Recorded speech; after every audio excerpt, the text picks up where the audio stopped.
കുട്ടികളിൽ ഉണ്ടാകുന്ന പഠന വൈകല്യം, കുട്ടികളിൽ നിന്നല്ല എല്ലാവരും ഉണ്ടാകുന്ന പഠന വൈകല്യം ക്യൂറബിൾ ആണോ, അത് മാറ്റിയെടുക്കാൻ വേണ്ടി സാധിക്കുന്നതാണോ എന്നുള്ളതായിരുന്നു. അതൊറ്റ വാക്കിൽ പറയുകയാണെന്നുണ്ടെങ്കിൽ പഠന വൈകല്യം കംപ്ലീറ്റ്ലി മാറ്റിയെടുക്കാൻ വേണ്ടി സാധിക്കില്ല. അതൊരു ലൈഫ് ലോങ് കണ്ടീഷനാണ് നമ്മൾ മനസ്സിലാക്കുക.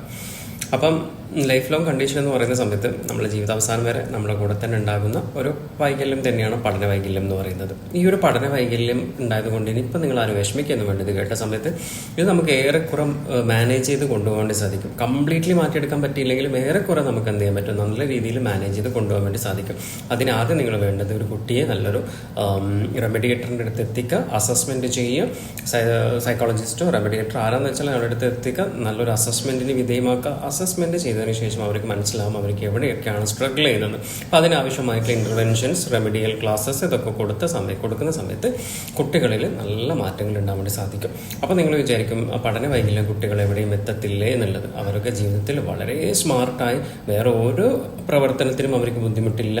അവരൊരു ഇന്റലക്ച്വൽ ഡിസബിലിറ്റി കാറ്റഗറിയിൽ വരുന്നവരല്ല, ഓട്ടിസം സ്പെക്ട്രം ഡിസോർഡറിൽ വരുന്നവരല്ല, മറ്റേതെങ്കിലും മെന്റൽ ഇൽനെസ്സുമായിട്ട് ബന്ധപ്പെട്ട കേന്ദ്രങ്ങൾ ഇതിൽ വരുന്ന ആളുകളുമല്ല. അവരെന്ന് പറയുന്നത് പഠന വൈകല്യമാണ്, SLT ആണ്, അല്ലെ സ്പെസിഫിക് ലേണിംഗ് ഡിസോർഡറിൻ്റെ അണ്ടറിൽ വരുന്ന കുട്ടികളാണ്. അത്തരം കുട്ടികളെ നമുക്ക് നല്ലൊരു റീഇൻഫോഴ്സ്മെന്റ്, പോസിറ്റീവ് റീഇൻഫോഴ്സ്മെന്റ് ഒക്കെ കൊടുത്തുകൊണ്ടും അവരുടെ വിഷമങ്ങളെയും പ്രയാസങ്ങളെയും നമ്മൾ മനസ്സിലാക്കിക്കൊണ്ടും അവർക്ക് ആവശ്യമായിട്ടുള്ള ഗൈഡൻസ്, ആവശ്യമായിട്ടുള്ള റെമഡിയൽസ്, ആവശ്യമായിട്ടുള്ള ഇന്റർവെൻഷൻസ് ഒക്കെ കൊടുത്തു കഴിഞ്ഞാൽ വളരെ മികച്ച പ്രകടനത്തിൽ കൊണ്ടുവരാൻ വേണ്ടി സാധിക്കും. ചില കുട്ടികൾ എഴുതുന്ന കാര്യത്തിലാണ് ബുദ്ധിമുട്ടെങ്കിൽ മറ്റ് ചില കുട്ടികൾ വായനയുടെ കാര്യത്തിലാണ് പ്രയാസപ്പെടുന്നുണ്ടാവാം. ചില കുട്ടികൾ എഴുതാനും വായിക്കാനും അറിയുന്നവർ മാത്സിന്റെ കാര്യത്തിലോട്ടേക്ക് വരുന്ന സമയത്ത്, കണക്കിന്റെ കാര്യത്തിലോട്ടേക്ക് വരുന്ന സമയത്ത് അവിടെയായിരിക്കും അവർ പ്രയാസങ്ങൾ അനുഭവപ്പെടുന്നുണ്ടാവാം. അപ്പം അങ്ങനെ പല രീതിയിലാണ് ഇതിൻ്റെ പ്രശ്നങ്ങൾ കാണുന്നുണ്ടാവാം. പക്ഷേ നമ്മൾ മനസ്സിലാക്കേണ്ട ഒരു കാര്യം എന്ന് പറഞ്ഞു കഴിഞ്ഞാൽ ഇതൊരു ഡിസീസ് അല്ല, അല്ലേ? ഇതെന്തല്ല, ഒരു ഡിസീസ് അല്ല, ഒരു രോഗമൊന്നല്ല. ഈ പഠന വൈകല്യം എന്നൊരു രോഗമല്ല. അതുകൊണ്ട് തന്നെ അതിനൊരു സർജറി ചെയ്തിട്ടോ അല്ലെങ്കിൽ ഒരു മെഡിസിൻ കൊടുത്തിട്ടോ നമുക്ക് മാറ്റിയെടുക്കാൻ വേണ്ടി സാധിക്കുന്നതല്ല. പിന്നെ ലൈഫ് ലോങ് കണ്ടീഷൻ തന്നെയാണ്, അത് നമ്മൾ മനസ്സിലാക്കുകയും വേണം.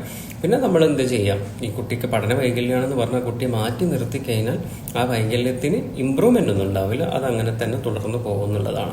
അപ്പം നമ്മൾക്ക് വേണ്ടത് കുട്ടിയെ എത്രയും പെട്ടെന്ന് അഡ്രസ്സ് ചെയ്യുക. ചെറിയ ക്ലാസ്സിൽ നിന്ന് തന്നെ ടീച്ചേഴ്സിനൊക്കെ മനസ്സിലാവും. ടീച്ചേഴ്സ് പാരൻസിൻ്റെ അടുത്ത് പറയുന്ന സമയത്ത് അതെൻ്റെ കുട്ടിയെ അങ്ങനെയൊന്നും തോന്നിയിട്ടില്ലല്ലോ, എൻ്റെ കുട്ടി മറ്റുള്ള ആക്ടിവിറ്റീസൊക്കെ വളരെ ഗംഭീരമായിട്ട് ചെയ്യുന്നുണ്ടല്ലോ, പിന്നെന്താ പഠനത്തിൽ ഇച്ചിരി മടിയാണത്, ആ മടി കുറച്ച് കഴിയുമ്പോൾ മാറിക്കോളും എന്ന് പറഞ്ഞാൽ നമ്മൾ 8, 9, 10 ക്ലാസ് വരെ കൊണ്ടെത്തിക്കുന്ന ഒരു അവസ്ഥ വിശേഷത്തിലേക്ക് നമ്മളിപ്പോൾ പോകരുത്. 10ാം ക്ലാസ്സിൽ എത്തുമ്പോൾ ഒരു സ്ക്രൈബിന്റെ സഹായത്താൽ എക്സാം എഴുതി പാസ്സാവുക എന്നുള്ളതല്ല. ഒരു 3ാം ക്ലാസ്, 4ാം ക്ലാസ്, 4, 5, 6 ഒക്കെ ആവുന്ന സമയത്ത് തന്നെ ടീച്ചേഴ്സിന് മനസ്സിലാക്കും. അങ്ങനെ പറയുന്ന സമയത്ത് അത് പ്രത്യേകം നമ്മൾ അഡ്രസ്സ് ചെയ്യുക. അതിനാവശ്യമായിട്ടുള്ള റെമഡിയൽ ഇന്റർവെൻഷൻസ് കൊടുത്തു കഴിഞ്ഞാൽ ഡെഫിനറ്റ്ലി നല്ലൊരു ഇമ്പ്രൂവ്മെന്റ് നിങ്ങളുടെ മക്കളിൽ കാണാൻ വേണ്ടി സാധിക്കും. അല്ലാതെ നിങ്ങൾ ടീച്ചേഴ്സിൻ്റെ അടുത്ത് തർക്കിക്കാൻ പോയിട്ട് കാര്യമില്ല. കുറേ കഴിയുമ്പോൾ നമ്മുടെ മക്കളാണ് സ്ട്രഗിൾ ചെയ്യേണ്ടി വരിക ഫ്യൂച്ചറിൽ. അപ്പം നിങ്ങൾ മനസ്സിലാക്കാം.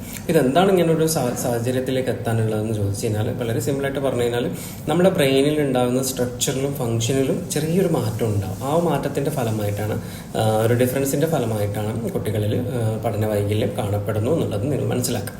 അപ്പം എന്ത് ചെയ്യുക, ഇപ്പം തന്നെ നിങ്ങളുടെ കുട്ടികൾ ആരെങ്കിലും പഠന വൈകല്യവുമായി ബുദ്ധിമുട്ടുന്നവരുണ്ടെങ്കിൽ, ഏതെങ്കിലും കുട്ടിക്ക് വായനാ പ്രശ്നങ്ങളുണ്ടെങ്കിൽ, അല്ലെങ്കിൽ മാത്തമാറ്റിക്സിൽ പ്രശ്നങ്ങൾ കാണുന്നുണ്ടെങ്കിൽ, അല്ലെങ്കിൽ റീഡിങ്ങിൽ പ്രോബ്ലംസ് ഉണ്ടെങ്കിൽ നല്ലൊരു കൗൺസിലറിനെയോ അല്ലെങ്കിൽ നല്ലൊരു സൈക്കോളജിസ്റ്റ് ഓർ റെമഡിയേറ്ററിനെ ഒക്കെ കണ്ടിട്ട് അസസ്മെന്റിന് വിധേയമാക്കുക. നിങ്ങൾക്ക് അസസ്മെന്റ് ആവശ്യമുണ്ടെങ്കിൽ തീർച്ചയായിട്ടും എന്നെ കോൺടാക്ട് ചെയ്യാവുന്നതാണ്.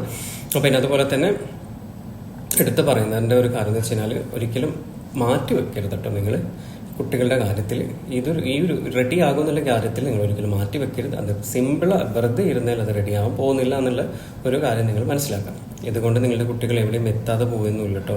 അവർ സ്മാർട്ടായിട്ട് വളരും. മറ്റെല്ലാ കുട്ടികളെ പോലെ വളരെ സ്മാർട്ടായിട്ട് വളരെ എല്ലാ കാര്യങ്ങളും കണ്ടും മറിഞ്ഞും ഒക്കെ ചെയ്യാൻ പറ്റുന്ന നല്ലൊരു കുട്ടികളായിട്ട് അവരെ നമുക്ക് വളർത്തിയെടുക്കാൻ വേണ്ടി സാധിക്കും എന്നുള്ളതാണ്. എല്ലാവർക്കും നല്ലൊരു ദിവസം ആശംസിക്കുന്നു. നിങ്ങളുടെ സ്വന്തം Ibrahim Majeed, councillor and psychotherapist.